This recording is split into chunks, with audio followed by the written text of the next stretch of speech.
All right, guys. Well, now let's talk about some of the features here that are coming up in Star Citizen about 3.10. And these features here are introduced by Jared. Jared, who is going to tell us everything except from the new flight models, because we've had an entire video about this. So here we go. Let's see what they're going to tell us here.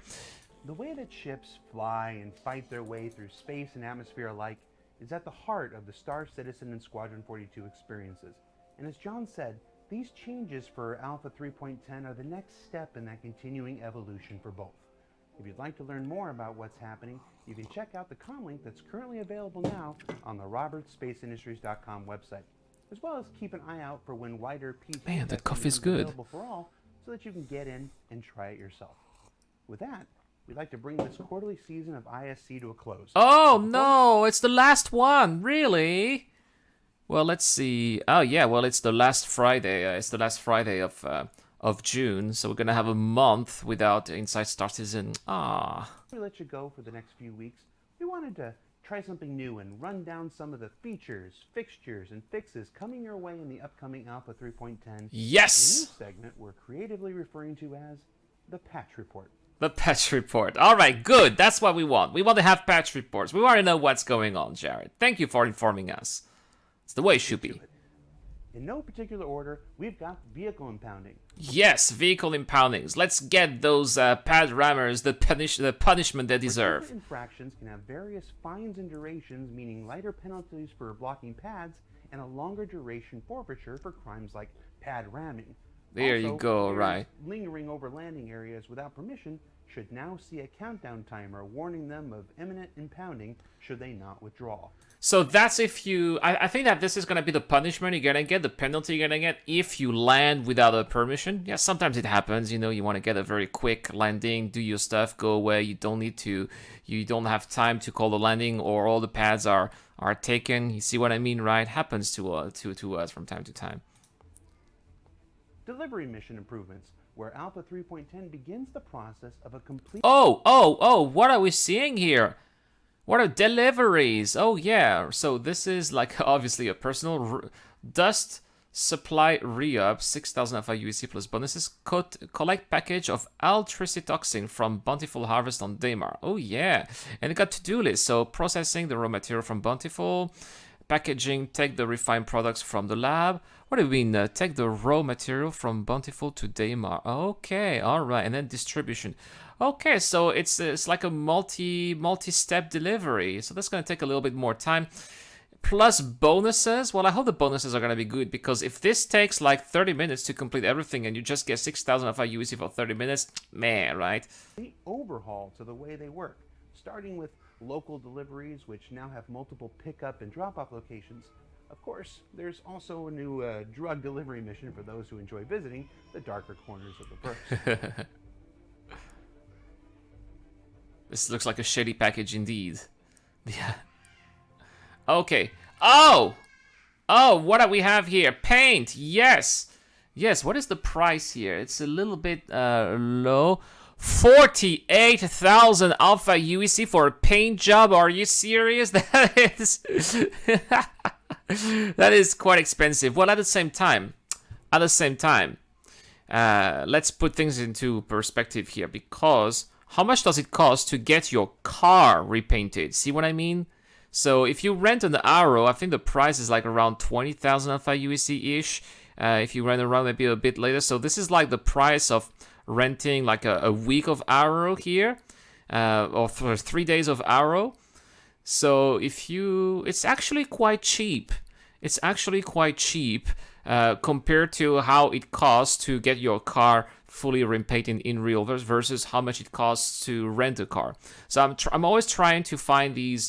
Oh my goodness! I'm always trying to find these equivalences with real life, and yeah, when you look at it, if you put it in perspective, you know it's expensive to get a car repainted, so obviously it should be a little bit costly to get a ship repainted as well. So that makes sense. Vehicle paint schemes are coming to vendors throughout the Stanton system, allowing players to personalize the look and feel of your vehicles for AUEC earned in-game. All right. Oh, you get the looks of the ship as well when the paint is being applied. All right. Very cool. Hey, I got some quotes to paint an airplane once. 48,000 of UEC is not bad, says James. Yeah, it's actually not so bad. Electron damage weapons. Oh, like the yes.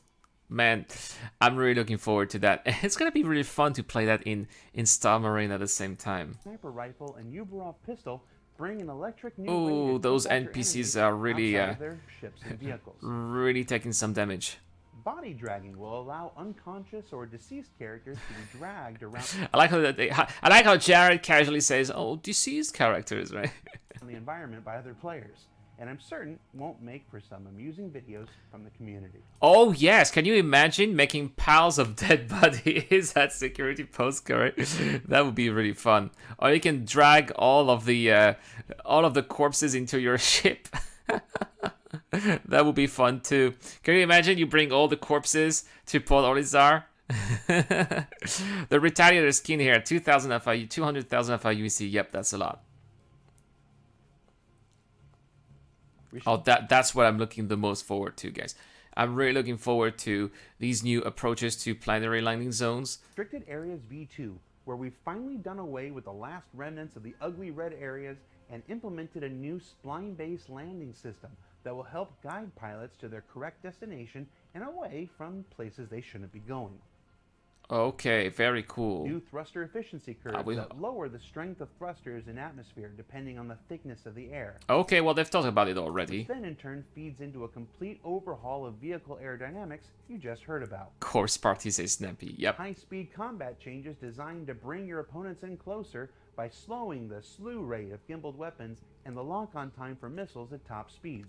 Well, that's already the case, guys. Anyone who is doing PvP with ships, who is doing decent PvP with ship, is already flying at low speeds. So I'm not so sure that this is going to be much of a change if you are used to PvP. But if you're not, like if you casually go into PvP because, let's say, you have no choice, then yeah, it's going to be quite a change. Encouraging a more engaging combat experience.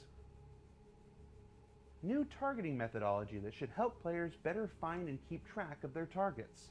Yeah, well, they've already talked about it. Improvements which bring a new control scheme to bear that pilots should already be familiar with in an effort to make riding passenger and multi-crew ships more fun and exciting. Yeah, we need to have we need being a passenger to be more exciting and fun because I was talking to people in the verse the other day. And we were talking about how difficult it is to actually crew a ship. Like, you have big ships, but it's super hard to crew them because people are not interested. So if this can be exciting, people are like, yeah, let's go in a turret, you know? Then maybe they would be more interested, and it's going to be easier for big ship owners. AI improvements like cover usage, shotgun assault tactics. Oh, whoa, what are we looking at? Did you see that NPC here? He's like hiding behind, I think he's got this gun. That is insane. That is insane. I've never. Oh, that's gonna be SPK. That's gonna make SPK and other FPS missions really interesting. And a better sense of when to move and hold position, all aimed to make FPS engagements with non-player characters more dynamic and interesting than ever before. Visual improvements to the M50 and balance. By the way, the M50, we talked about it in yesterday's video on YouTube here. The M50, the reworked M50 looks like the old one. I can't see the differences. Like, it looks a little bit sleeker. Maybe this little part here is new, I guess. And the cockpit is new as well, but yeah, it looks a lot like the original model, and kudos to CIG for doing that, by the way, because I think that they butchered the 300i. The 300i looks nothing like the original model, and I'm glad that they stuck true to the original model here for the M50. Changes to the Car2 wall mean there's something new to look forward to. Who flies a Car2 wall, guys? Who has a Car2 wall? Please tell me also in the chat. And I know that the Car2 wall is available for rent. I think that you can rent it at New Babbage, if I'm correct. So I'll be checking it out at New Babbage and see if it is a viable ship. They've replaced the guns. The guns used to be size 2, now they are size 3. So they're definitely going to be. It's a ship that's going to be deadlier in combat. Will be interesting to see how viable that is going to be. For owners of these speedy and nimble spacecraft, respectively. Grimhex is getting a new shop, new hangars, and a new viewing area to support the future release of scramble races. So there you go, right? Scramble races, not in 3.10. So that means that Luca Brandt, the new mission giver, is not coming in 3.10. Ah! Oh well, at least they're being honest about it.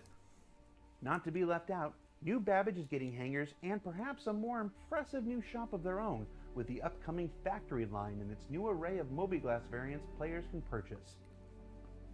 Then, the various planets and moons all throughout the Stanton system are seeing the return of outposts, derelicts, and caves that were lost after the conversion to Planetech V4, but now with improved lighting, exterior... What do you mean outposts were lost? What are we talking about here? ...progressing, and protection from the weather elements outside. Did they put the outpost again? Is this the reason why some of the outposts were not working and they didn't care about doing it because they were doing the outpost again? Would be interesting to see. I feel like I'm leaving something out. I mean, sure, we didn't cover everything that's in the... Yes, Jared, you left something out. You definitely left something out, Jared, and we're going to be talking about it later in the next video.